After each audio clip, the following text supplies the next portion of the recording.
The first rule about Omicron is you don't talk about Omicron.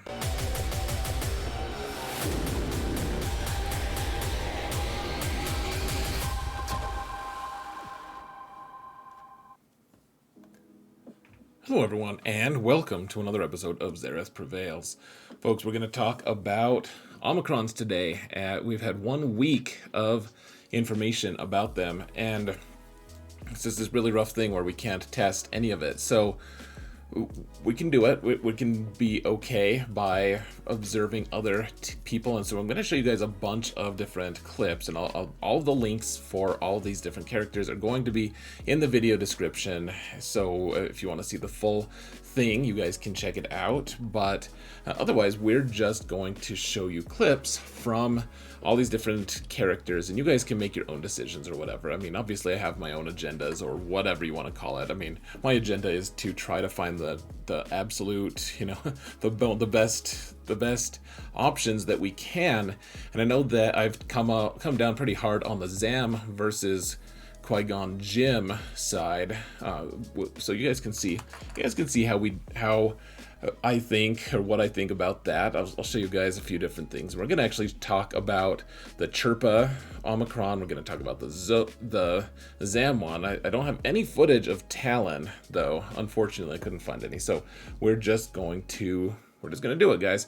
And so before we jump in, just want to remind you, if you want to support the channel for free, all you've got to do is hit that thumbs up button and make a comment in the comment area. If you do want to do both, I'd really appreciate it. Or hit the sub button. Trying to get to 10K by the end of the year. I don't know if we're going to get there, but would really appreciate your support one way or another. And it's a way to support the channel for free. We're mounting the algorithm. It's a group effort, and we've all got to do a piece, do our part. So with that said, let's jump into the actual fighting. First one is going to be Bad Batch versus Qui-Gon Jinn.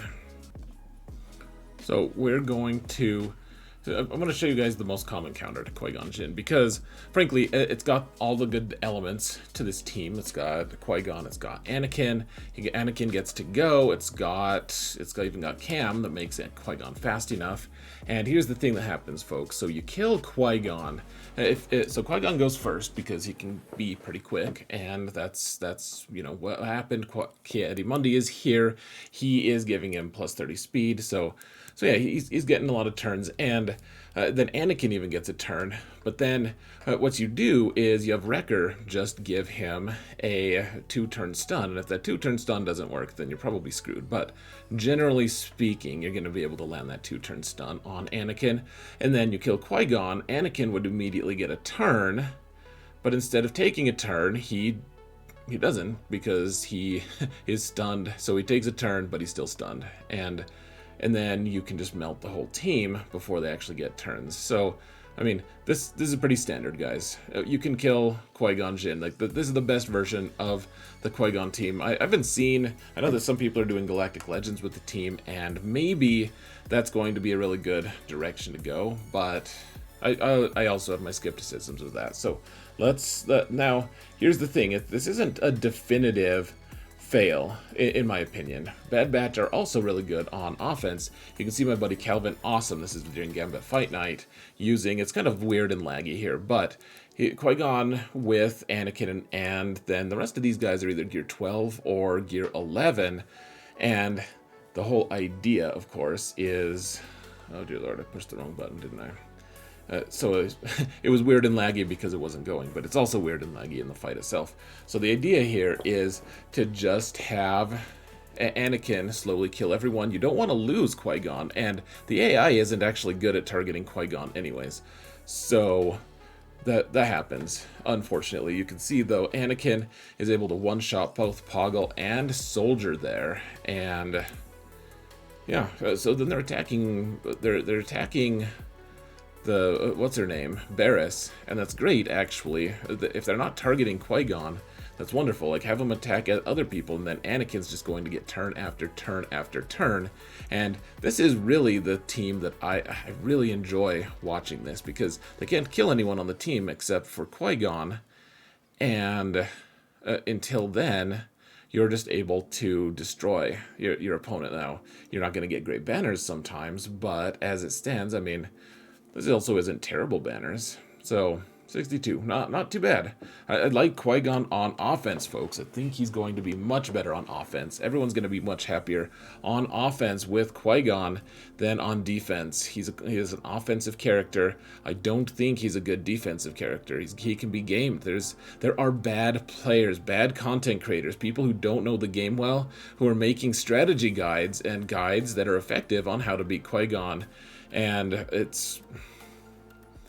that tells you something. People don't make counter guides if it's if it's super difficult. You don't see too many of these guys making them. So, anyways, that being said, let's go on to Rose. This is literally the only footage I could find of this. Some guy was making this. There was one really easy one that really faced like a really low level, or a really low level like Newt team. Decided not to show that, but this is kind of, at the same time, not the very best footage either. And this isn't shade on the person we're watching. It's just, I mean, we don't know how to use these teams and these characters. And so we've got the Hero Bros with Finn, and I mean, I wouldn't call this cheap because the Hero Bros are great. Though, I mean, you could maybe make the argument that it's going to be good. You got lucky here though, because the second Rose's Omicron, or once her life is gone, when she's dead, then she's not able to actually impact the team anymore. Her Omicron is only on her unique, and so it's just gone. And you saw the OG Kylo always does the AoE. In that case, he just didn't do the AoE previously. She would have died, and the fight would have been suddenly irrelevant. Maybe Resistance would have won, but one way or another, it's not clear. Rose gets a big incomplete. I'm just not sure how it's going to be.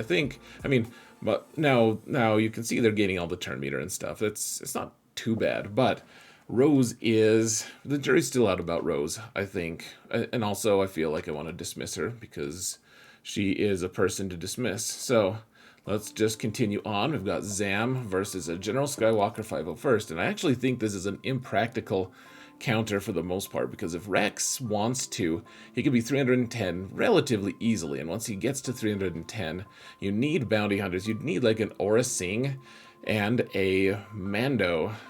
They both need to go before General Skywalker, and they don't gain enough turn meter here to be able to do that. If you need him to be like 310 speed to be able to kill General Skywalker. And even with Zam handing out 80 speed. So I don't think that this is a practical high-end solution. I do think that I've seen lots of videos of them taking out like Darth Revan teams and doing all sorts of stuff, and half of the value of a Zam team is going to be just giving all of that extra speed to her team on defense. So you could put a Bosk team down, and then it's like, well, okay, so troopers are usually a big threat to this team, but suddenly you have Bosk moving at 390 speed, and then Grief is right after that, and there's no trooper team that beats that. Like Commander Luke beats it, but otherwise it's good on defense, and maybe better on offense, but it's a very reliable thing, just the extra speed. And then the other stats are nice, but the speed is really the one that sells me on it. So next up, this is my own footage. We have Dash versus Jedi Training Rey. You guys have probably all seen it. I've done a couple videos using this footage, but you can see 4-star Dash and Kira both die here, and Vander is able to revive both of them. People have been telling me that that you don't need the Omicron on Dash, that it's just going to be, he's just this really, good character without the Omicron, and I agree that he's very good without the Omicron. And keep in mind, I'm not happy with my play on some of these guys, just so you're aware. But anyways, I do think though that you want this Omicron, especially because of the interactions with YOLO, with young Han.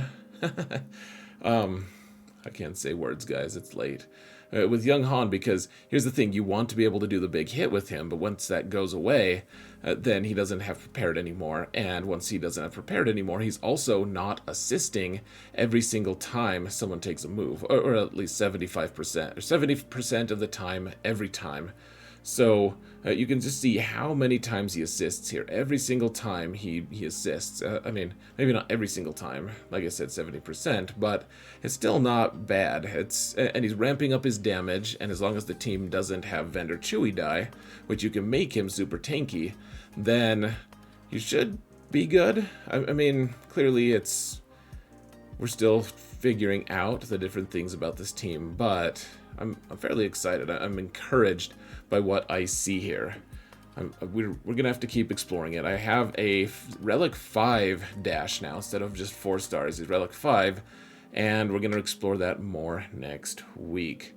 Now, finally, let's look at Chirpa. There's actually a few different versions of this Chirpa team. So first off, you can see, and why don't we rewind just a little bit here, because I wanted you to see the team that we're facing. So it's a Phasma lead, so granted, not the greatest, but well, first off, Chirpa and Flowgray and Ewok Elder all gear 11, and not particularly great gear 11s either. I don't have wonderful mods on them. Wicket and Peplu gear 12 plus 0, so it can be faster, and Peplu is at a pretty pedestrian 250 speed. He can get, with Chirpa and his unique, he goes up to 350 speed, and he's going to gain at least 22 more speed off of gear, and Wicket's going to gain a lot more damage. Everyone's going to gain a lot more health and damage and everything. And we're facing a Phasma team with Relic 7 on a ton of characters, Relic 5 on the rest, and so it's actually a fairly long fight. So we're not gonna we might watch the whole thing. I don't know. It's I don't play it like perfectly well. I'm still trying to figure out exactly what I want to do. But the thing about the Chirpa or Omicron, if you don't know what it is it just gives everyone, every time it guarantees that when you use a special, someone else does a basic attack on the team, and when they do a basic attack, then they gain 20% turn meter. And so you're gaining so much turn meter that even though we're facing Relic 5 with gear 11, which is just ludicrous, you get the speed and you get the turn meter to just continue to go. And I'll warn you now, we don't actually win this fight. This is with Prevail Man and my 3 million account. But we do manage to kill everyone but OG Kylo, and probably if we had enough time we could take him down as well. I don't think we would have lost. It just would have been it would have been this thing where we just took 10 minutes to kill OG Kylo probably. So that it happens apparently. But yeah, it's just kind of a fun thing. I don't know why we're not trying to take out the First Order pilot, but what's a man to do? we can just take out the pilot later, I guess. Time to take him out when we're dead. But every time OG Kylo goes, he almost wipes the whole team because he's Relic 7, and he is just a tough bastard to kill. This team is so ludicrous, guys. I mean, the fact that we're killing Relic 5 characters, and these aren't terribly modded characters either. I mean, they're not to be disingenuous. They're not wonderful either, but, I mean, and it's Phasma lead, so, I mean, whatever. This feels a little bit like cherry picking, but I feel like Gear 11 shouldn't be able to do this against Relic 5 in general.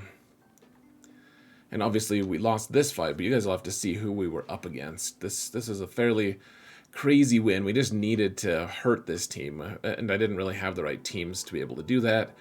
But enter the Ewoks and the Omicron. You can see I hit the auto, and we managed to kill everyone here except for OG Kylo, and then I was able to finish him off. So that was fancy. Let's go to someone that's actually knows what he's doing with it. You guys can see on the top right, they're facing a Beskar Mando team, and we're using 3PO here. They're all gear 13 Ewoks. This guy plays Ewoks really well.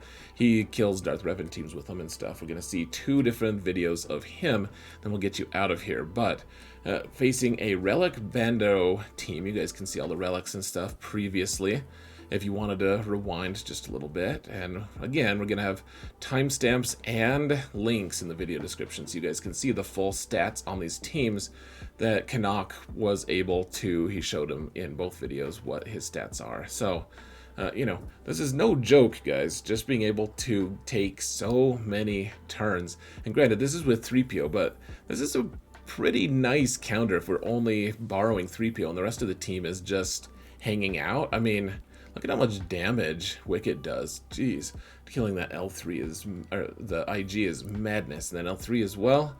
And I mean, all the turn meter, it's just a very good trade. Now, granted, like I said, 3PO not being available for CLS is pretty painful, but it's still not too bad. Hold on, why is this? Okay.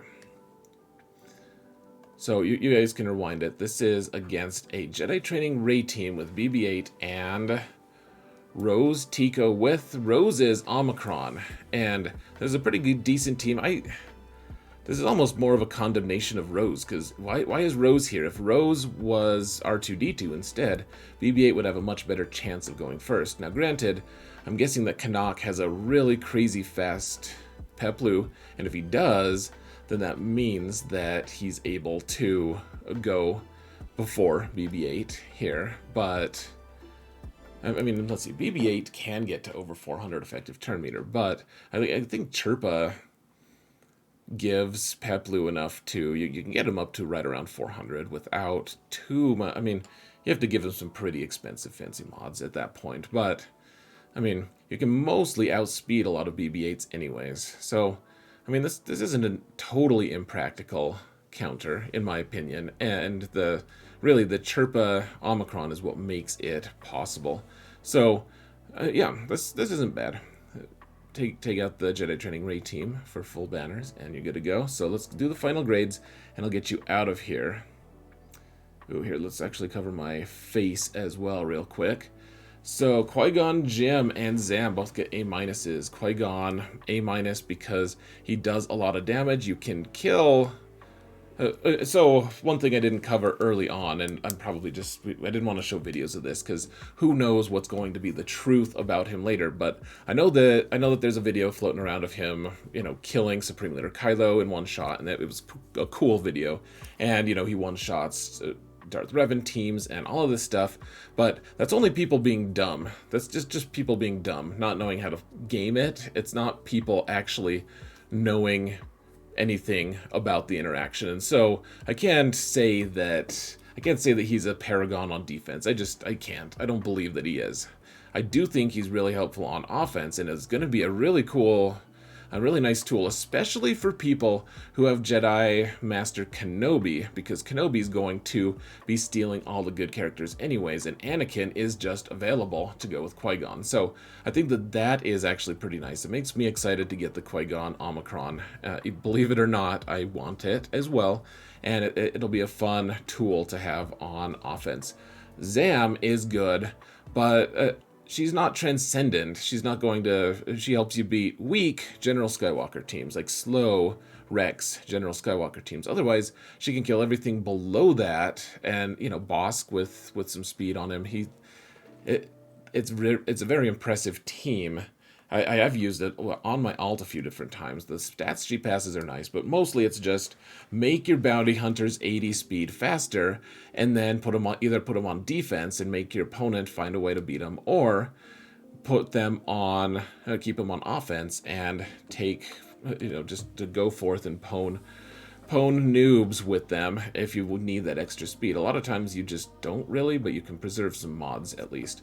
Chirpa is up in the air for me just because if you want to make the team really good, you still need a lot of gear on them. And so it's nice, but if everyone is Relic 5 on that team, how much investment is that? How much investment should you be putting on them versus other characters that are actually used to unlock characters other than 3PO, who you don't need Relic 5 to get? So, and then plus you still need 3PO in some circumstances. It's not a guarantee. So there is that B+ so far, and then Dash, I think that he's going to be great without his Omicron, but he's not transcendent. The reason he's a B+ isn't because he's a weak character with his Omicron. It's just that you don't need his Omicron for his team to be good. You just need his Omicron for this team to be able to punch way higher than it normally would. So B+, he's a good character with, he doesn't need his Omicron. It just makes his team better. And Rose is just up in the air. Who cares how she does? You shouldn't be putting it on Rose, in my opinion. All these other teams are significantly better right now. I could change my mind after week 2. We'll find out. But that being said, what do you guys think? What did I miss? What things am I wrong about? Would love to hear what you have to say in the comments. And yeah, I think we're going to call it good, guys. So thank you all so much for watching. And remember that in all things, Xerath prevails.